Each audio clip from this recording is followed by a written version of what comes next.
नमस्कार मेरे प्यारे भाइयों। तो स्वागत है आप सभी का आपके अपने YouTube channel agriculture on top knowledge में। तो दोस्तों, आज हम एग्रीकल्चर की जूलॉजी का कौन सा चैप्टर देखने वाले हैं? चौथा चैप्टर देखने वाले हैं, जो आपके एग्रीकल्चर जूलॉजी की जो किताब है उसके अंदर चौथा चैप्टर है। तो मैं आपको चैप्टर वाइज पढ़ाता हुआ चल रहा हूँ, ठीक है। आपके यूपी बोर्ड एग्जाम से पहले आपकी पूरी क्या है जो जंतु विज्ञान है उसे कंप्लीट करा दूँगा।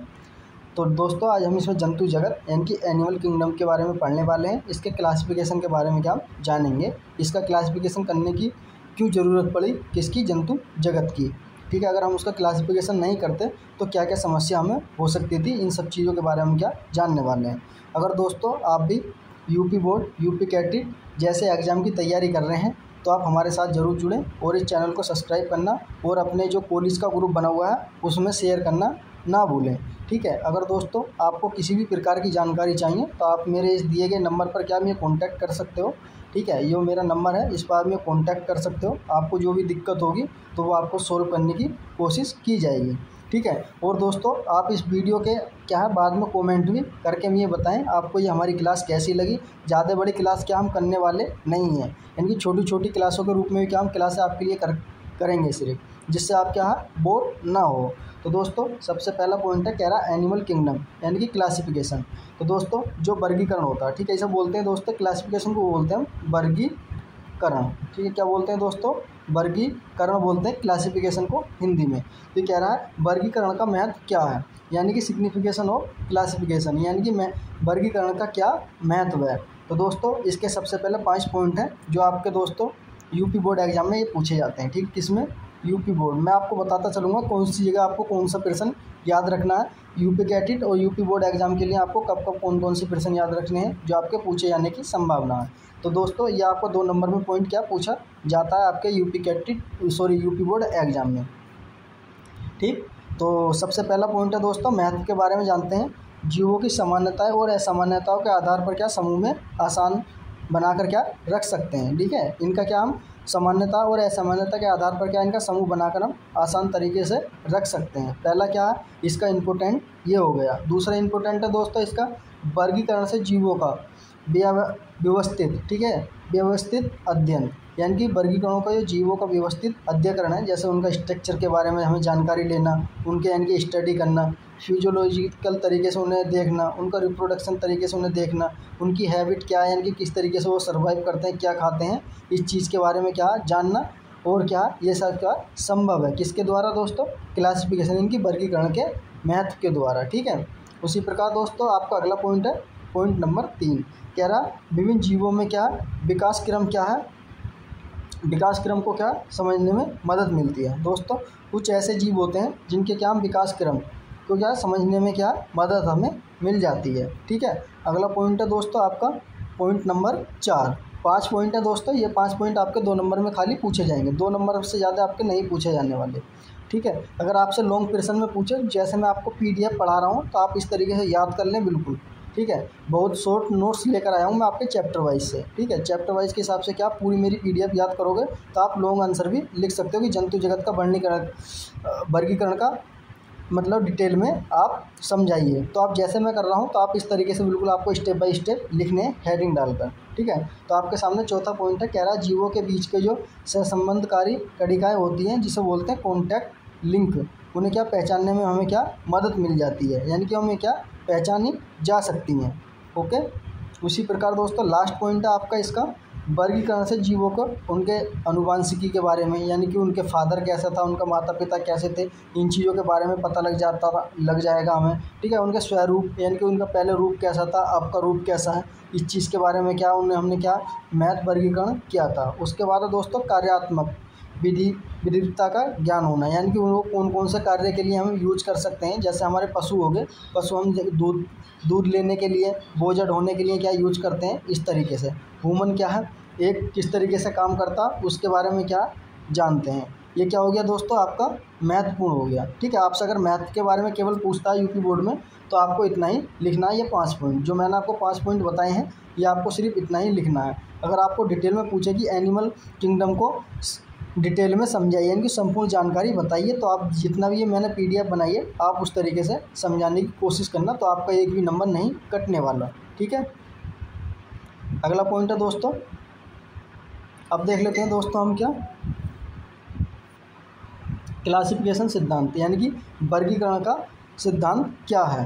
तो दोस्तों वर्गीकरण को जीवों को क्या है, वंश में बांटा गया है और जाति के अंदर क्या बांटा गया है, किसके आधार पर, दो भागों में बांटा गया है, जीन और स्पीसीज के बारे में बांटा गया है। पहले है दोस्तों किसके द्वारा, दुई नाम जो पद्धति थी जिसे बोलते हैं इंग्लिश में बायोनोमियल, ठीक है, बायोनोमियल नोमेनक्लेचर। तो दोस्तों ये किसके द्वारा दी गई थी, इसके प्रवक्ता थे कैरोलस लीनियस थे। कौन थे दोस्तों, कैरोलस लीनियस थे। कब थे ये, आपके 1758 में। कब थे दोस्तों, साइंटिस्ट कब के थे, 1758 में क्या इन्होंने वर्गीकरण क्या है किया था, यानी कि जंतु जगत के वर्गीकरण जो किया था, कब किया था, 1758 में किया था। एक इनकी पुस्तक थी सिस्टम नेचुरा, ये 6 एडिशन पुस्तक थी दोस्तों, इनकी कौन सी थी, 6 एडिशन पुस्तक थी। ओके, उसी प्रकार दोस्तों इन्हें क्या है, आधुनिक वर्गीकरण का पिता भी कहा जाता है, यानी कि फादर ऑफ मॉडर्न टैक्सोनॉमी के नाम से भी क्या इन्हें जाना जाता है, कैरोलस लीनियस थे। दोस्तों अब मैं आपको बता दूं, आपके 1 नंबर में यूपी बोर्ड एग्जाम में क्या है, इनसे पूछा जा सकता है विकल्प में, या आपको क्या है 1 नंबर में भी पूछ सकता है कि जो क्लासिफिकेशन सिद्धांत है उसके फादर कौन थे। तो आपको 1 लाइनर में ही लिखना है कि कैरोलस लीनियस थे। दोस्तों आपके यूपी कैटेट एग्जाम में तो और आईसीआर एग्जाम में इसमें से क्या कई बार पूछा गया है। तो आपके ये पॉइंट जो मैंने रेड कर रखे हैं ये आपको 100% आपको पता होना चाहिए, और इसके बारे में पता होना चाहिए कि जो वर्गीकरण है जीवों का वो किसके आधार पर किया गया, 2 चीज़ों के आधार पर किया गया है। कौन कौन से, वंश के आधार पर, दूसरा जाति के आधार पर। ओके, आगे चलते हैं दोस्तों।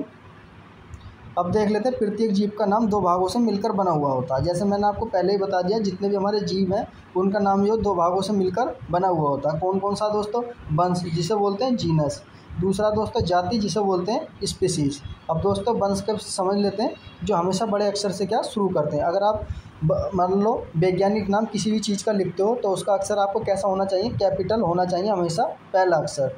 और उसके बाद दोस्तों जो आपकी जाति होगी उसका क्या छोटा होना चाहिए। जैसे आप दोनों नाम मिलाकर के आप वैज्ञानिक नाम बनाते हैं तो आप देख सकते हैं होमो सैपियन, ठीक है, होमो सैपियन किसका ये वैज्ञानिक नाम है, जूलॉजिकल नेम किसका है, ये क्या मानव का, ठीक है, किसका दोस्तों, मानव का, ठीक, यानी कि इंसान का है। आदमी को क्या हम जो एग्रीकल्चर के जूलॉजी के अंदर क्या बोलते हैं, होमो सैपियन, जिसमें आप देख सकते हो इसमें क्या एच हमारा बड़ा है यानी कि जीनस।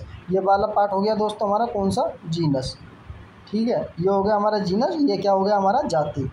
स्पीसीज क्या होगी दोस्तों हमारी, होमो सैपियंस जो होगा इसमें सैपियंस जो है वो क्या होगी हमारी जाति होगी, ठीक है। ये क्या इस तरीके से बांटा गया है, यानी कि ये क्या छोटे अक्षर से लिखा जाता है। तो दोस्तों उसके बाद लिखने के बाद क्या आपको ये अंडरलाइन भी करना होता है। मान लो आपको यूपी बोर्ड में आपको मिल जाए लिखा हुआ कि आपको ये मान लो कि कॉकरोच का वो जूलॉजिकल नेम बताइए या इंसान का जूलॉजिकल नेम बताइए, तो अगर आपने होमो सैपियन तो लिख दिया, अगर आप उसके अंदर अंडरलाइन नहीं करते हो तो वो एग्जामिनर की मर्जी है, वो आपको नंबर दे भी सकता है, वो पूरा काट भी सकता है। तो इसलिए दोस्तों आप इनकम्प्लीट ना करें। तो कंप्लीट करने की प्रोसेस है, आपने जैसे नाम लिख दिया, सबसे पहले बड़ा अक्षर होना चाहिए इंग्लिश के अंदर, उसके बाद छोटा अक्षर होना चाहिए, ठीक है। जैसे आप नाम लिख दोगे पूरा तो इसके अंदर क्या अंडरलाइन इस तरीके से कर देनी चाहिए ज़रूर, तो ये क्या हमारा करेक्ट माना जाता है। ओके, उसी प्रकार दोस्तों अगला है क्या, पूर्व प्रचलित वर्गीकरण। कौन सा दोस्तों, पूर्व प्रचलित वर्गीकरण, ओल्ड क्लासिफिकेशन। तो दोस्तों वो किस तरीके का था उसके बारे में भी हम क्या जान लेते हैं। प्राचीन वर्गीकरण के अनुसार जंतु जगत को 2 बड़े समूह में बांटा गया था। दोस्तों जो सबसे पहला ओल्ड क्लासिफिकेशन था वो कितने भागों से बांटा गया था, 2 भागों से। वो कौन कौन से थे, उपजगत और उपाप जगत, ठीक है, उपजगत और उपाप जगत, ठीक है, उपाप जगत या उपजगत। तो आप इस तरीके से क्या समझ सकते हो। तो दोस्तों इसके अंदर कौन से आते हैं हमारे, एक कोशिकीय प्राणी आते हैं जिसे बोलते हैं सब किंगडम, यानी कि अनसेलुलर एनिमल। तो इसके जो एग्जाम्पल है दोस्तों, इसमें केवल प्रोटोजोआ आपका आता है, यानी कि आपसे पूछ सकता है एक कोशिकीय प्राणी जो यानी कि अनसेलुलर एनिमल्स है वो कौन सा है, तो प्रोटोजोआ है। इंपॉर्टेंट है दोस्तों आपके यूपी बोर्ड एग्जाम के लिए, यूपी कैटेट एग्जाम के लिए, दोनों के लिए, ठीक है, बहुत ही इंपॉर्टेंट है, ये आपको पता होना चाहिए। दोस्तों बस 1 लाइनर ही लेकर आया हूँ जिससे आपको थ्योरी पढ़ो आप तो बड़ा से बड़ा कितना भी लंबा क्वेश्चन आया है जो आसानी से आप कर सको, ठीक है। उसी प्रकार दोस्तों आपका अगला पॉइंट है बहुकोशिकीय प्राणी, जिसे बोलते हैं सब किंगडम मल्टी सेलुलर एनिमल, यानी कि यूनिसेलुलर का मतलब होता है एक, मल्टी सेलुलर का मतलब होता है एक या एक, दो या दो से अधिक। ठीक है, दो या दो से अधिक मल्टी सेलुलर हो गया। यूनिसेलुलर का मतलब होता है एक, तो इसमें क्या प्रोटोजोआ इसका राइट आंसर हो गया। यूनिसेलुलर में कई सारे जो किंगडम है वो आते हैं। तो सबसे पहला दोस्तों कौन सा आता है इसके अंदर, मल्टी सेलुलर के अंदर, तो सबसे पहले ए है, तो उसको देख लेते हैं हम। समूह कौन सा हमारा, नॉन कॉर्डेटा, जिसे बोलते हैं दोस्तों अजीविक कार्डेटा। अजीवक कार्डेटा, हिंदी की बात करते हैं, अजीवक कार्डेटा बोलते हैं। इनमें क्या नोटोकार्ड अनुपस्थित होता है दोस्तों। इनके अंदर क्या जो नोटोकार्ड है वो अनुपस्थित होता है, यानी कि इनके अंदर नहीं पाया जाता। ठीक है, तो इसके दोस्तों भाग देख लेते हैं कितने भाग हैं। तो दोस्तों जो अजीविक कार्डेटा जिसे बोलते हैं नॉन कार्डेटा, उसके अंदर कौन कौन से फाइलम आते हैं, मुख्य संघ को इंग्लिश में बोलते हैं दोस्तों फाइलम। तो कौन कौन से फाइलम आते हैं ये आपको पता होना चाहिए दोस्तों। पहला आपका पोरीफेरा, दूसरा आपका सिलेंट्रेटा, तीसरा आपका प्लेटिना, हलमनथीनस। ठीक है, हलमनथीनस।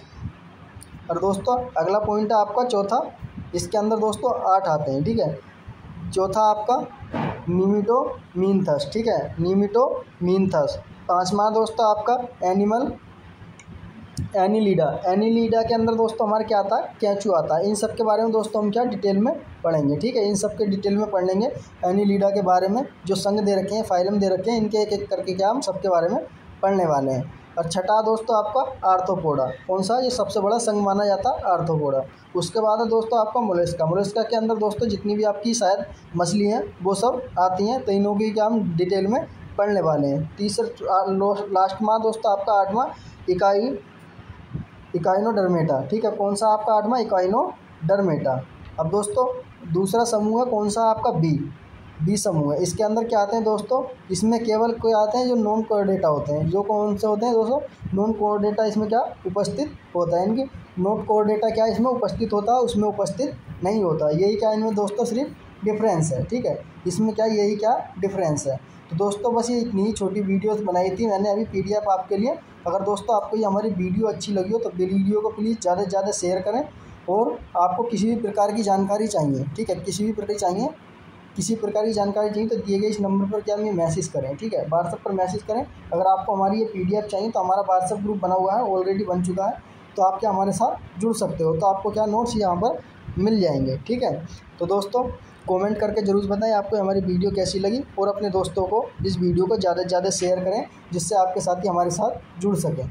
ठीक है, तो मिलते हैं इसी प्रकार की अगली वीडियो में, तब तक के लिए रहते हैं, धन्यवाद।